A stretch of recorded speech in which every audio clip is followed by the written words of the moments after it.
জীর্ণশীর্ণ ঝুপড়ি ঘরে 4 মেয়েকে নিয়ে খেয়ে না খেয়ে দিন কাটাচ্ছেন সেলিনা। একটু দূর থেকে দেখলেই মনে হবে এটি কোনো পরিত্যক্ত ঘর, আর এমন ঘরেই 4 মেয়েকে নিয়ে মানবেতর জীবনযাপন করছেন এই নারী। আমার 7 মেয়ে, আমার স্বামী মারা গেছে 4 মাস ধরে। ঘরে খাওয়ার নেই, আমি অন্তরে না খাইয়ে রয়েছি, ভাত খাইনি।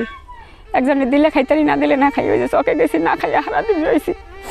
ভাতও খাইতে পারি নাই, রান্ধিও নেই, খাইতে পারি নাই। আমার ঘর ভাঙে ছিঁড়ে পড়ে আছে ওইটা। বৃষ্টি হলে চালের চতুর্দিক দিয়ে পানি পড়ে, তখন বিছানার এক কোণে বসে গামলা দিয়ে পানি আটকানোর চেষ্টা করেন। বজ্রপাতের বিকট শব্দে মেয়েদের নিয়ে বিছানার নিচে গিয়ে গুটিসুটি হয়ে বসে থাকেন সেলিনা। ঘরের ভিতর পানি পড়ে, গাটি গুটি বাইন্দা এক কোনায় চোখের নিচে ডরে চড়ে বইয়া থাকি। গাটি বাইন্দা চোখের উপরে এক কোনায় থাকি, গামলাগুলা পাতি, থাকানোর কোনো কাবু নেই, কোনো পন্থেই থাকতে পারি না। ছেলে সন্তানের আশায় এক এক করে হয়েছে 7 মেয়ে। এর জন্য পরিবার থেকে শুরু করে প্রতিবেশীরাও কটূক্তি করতেন। অন্যদিকে ছেলে না হওয়া পর্যন্ত বাচ্চা নেওয়া বন্ধ করলে তালাক দেয়া হবে বলে হুমকি দিত সেলিনার স্বামীও। স্বামীহারা হওয়ার ভয়ে মুখ বুঝে সহ্য করে গেছেন সবকিছু। আমার 7 মেয়ে, আমার ছেলে নেই, ছেলের আশা 7 মেয়ে হয়েছে। আমার কয়েছে তুমি 7টা পোলাপান নিয়ে গেলে, আমার স্বামী কয়েছে কি তুই যদি কিছু করতে যা তো তোর ছাড়া দিব, তোর লাভ না, এই ভয় দেয়ছে আমি কোনো যাইনি কিছু করতে। নিজের নলকূপ না থাকায় পানি আনতে প্রতিবেশীদের বাড়িতে গেলে অনেকেই অপমান করে তাড়িয়ে দিত।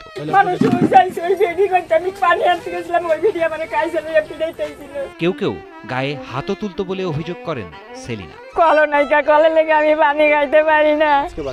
মাসের ধরে গেলে আমার খাইছে না, পিঠা কলের পানি আইনা খাইতে দেয় না। খাইছে না পিঠাই, কলের পানি আমার আইনা খাইতে দেয় না, আমার খাইছে লে আইছে পিঠাইতে। আমার কল নাই দেখে আমি পানি আনতে গেছি নমবাড়ি, এই নমর আমার খাইছে লে পিঠাইতে আইছে। এরপর আমি এই পানি হাত রয়ে আমি অন্য গ্রামের পানি এনে খাইছি। শরীয়তপুর পৌরসভার 2 নং ওয়ার্ডের বিলাস খান গ্রামের মৃত হাকিম ব্যাপারীর স্ত্রী সেলিনা বেগম। গরুর মাংস খাই না, গরুর মাংস দিয়ে ভাত খাই, মুরগের মাংস কিনা খাইতেই না, মাছ কিনা খাই না, শাক পাতা দিয়ে ভাত খাই, হেসি আগের মাথা লতি কচু কচু দিয়ে ভাত খাই, কোনো কিছু কিনা খাই না, কেউ দিলে খাই, না দিলে নেই। 7 মেয়ের মধ্যে 3 মেয়ের বিয়ে দিতে পেরেছেন। বাকি 4 মেয়ে শিশু বয়সেই বিভিন্ন বাসাবাড়িতে ঝিয়ের কাজ করে কোনো মতে জীবন ধারণ করছেন। যে 3টা বিয়ে দিছি, 4 বিয়ে তো দুর্গা মাইসা বাড়ি কামে দিয়েছি। এই মেয়ে গম, এই মেয়েটা ওই যে অতটুক কালে দিয়ে দিছি, 2জন বড় হয়ে গেছে, গল্লা আর ওইটার পিঠে। আর এই মেয়ে দিছিলাম বাপ মরিয়া গেছে দেখে কয় না আমার বাপ মরিয়া আছে, আমি কোনো যাবি না, আমার মার মরণ আমি দেখতে পারব না। একজন আইনি এইটা নিলে আজকে আইসে কয়েকটি 7টা মেয়ে পড়াইয়া লেখাইয়া বিয়ে শাদী দিয়ে দিন, অনেক মেয়ে যাইতেছে না। প্রতিবেশীরা জানায় সেলিনা যে ঘরে থাকেন তা একেবারে থাকার উপযোগী না। নলকূপ না থাকায় সে এবং তার মেয়েরা বিভিন্ন সমস্যায় রয়েছেন।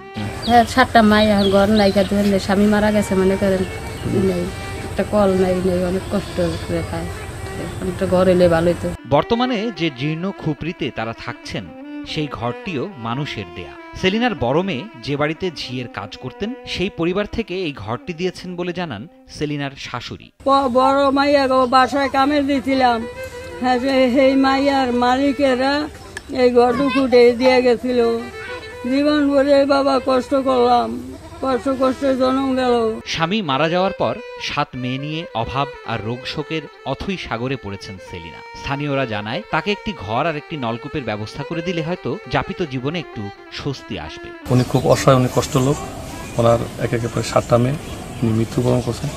উনি অসহায় কষ্টে আছে। ঘর বাড়ির জন্য ওনার খুব একটা ভাঙাচোরা ঘরে উনি বসত করে। ওনার মাধ্যমে, সরকারের মাধ্যমে, যে কোনো মাধ্যমে ওনাকে যদি সাহায্যটা ঘরের প্রতি দেওয়া যায় তাহলে ভালোভাবে থাকতে পারবে। বৃষ্টি নামলে ঘর দিয়ে অনেক জল পড়ে, মানে ঘর বাড়ি অনেক ভাঙা, মানে অনেক চলতে ফিরতে অনেক কষ্ট হয়। স্বামী বেঁচে থাকতেও মানসিক কোনো শান্তি পাননি সেলিনা। কথায় কথায় শুনতে হয়েছে ছেলে সন্তান না হওয়ার অপবাদ। আর স্বামীর মৃত্যুর পর মেয়েগুলোকে নিয়ে এখন প্রতিনিয়ত পাড়ি দিচ্ছেন দুঃখ, কষ্ট, নিদারুণ অভাব আর অনিশ্চয়তার অন্ধকার পথ। স্থানীয়রা বলেন সেলিনার মতো অসহায় এই গ্রামে আর একজনও নেই। স্বামী তো মারা গেছে, বড় কষ্টে আছে ভাই। আপনার চেষ্টা কিছু করতে পারেন, করেন।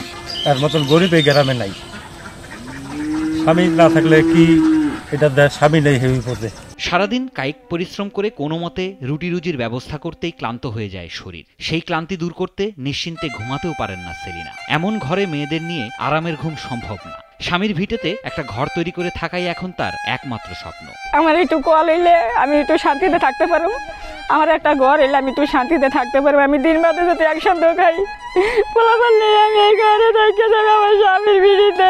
সেলিনার এমন দুর্দশার খবর পেয়ে শরীয়তপুরের জেলা প্রশাসক নিজামুদ্দিন আহমেদ সেলিনাকে একটি আধা পাকা ঘর করে দেওয়ার আশ্বাস দিয়েছেন। সেলিনার বাড়িতে গিয়ে নগদ অর্থ আর খাদ্য সামগ্রী তুলে দেওয়া হয়েছে। জেলা প্রশাসকের পক্ষ থেকে ঘর তুলে দেওয়ার কথা জানান শরীয়তপুর সদর উপজেলা নির্বাহী কর্মকর্তা মঈনুদ্দিন আহমেদ। তাদের এই যে করুণ দারিদ্র্য অবস্থাটি নজরে আসার সাথে সাথেই জেলা প্রশাসক মোহাম্মদ নিজামুদ্দিন আহমেদ স্যারের মাধ্যমে তিনি খুব দ্রুততার সাথে আমাদেরকে ব্যবস্থা নিতে নির্দেশনা দিয়েছে এবং আমরাও খুব দ্রুতই চলে এসেছি। আমরা এসে তার কোথায় ঘরটা আগে করা যায় সেটা জায়গা নির্ধারণ করে ফেলেছি। আমরা আগামীকাল থেকে তার ঘরের কাজ আমরা শুরু করে দিব এবং পাশাপাশি তার এখানে সুপেয় পানির ব্যবস্থা থাকবে। একই সাথে তার দুটি মেয়ে আছে যাদেরকে পড়াশোনা করার জন্য স্কুলে পাঠাতে হবে জরুরি, আমরা সেই ব্যবস্থাও হাতে নিচ্ছি। তাদের সমস্ত আয়োজন আমরা করছি করার জন্য। আর পাশাপাশি আজকেই তাদের হাতে নগদ অর্থ এবং শুকনো খাবারের প্যাকেট পৌঁছে দেওয়া হয়েছে। তারা নিশ্চয়ই এই কয়টা দিন খুব ভালোভাবেই যাবে এবং তাদের যে কষ্টটি যে আহাজারি আছে সেটা থাকবে না, কারণ রাষ্ট্র তাদের পাশে আছে, প্রশাসন তাদের পাশে আছে। আমরা দ্রুতই তাদের অবস্থার উন্নতি করবো ইনশাআল্লাহ।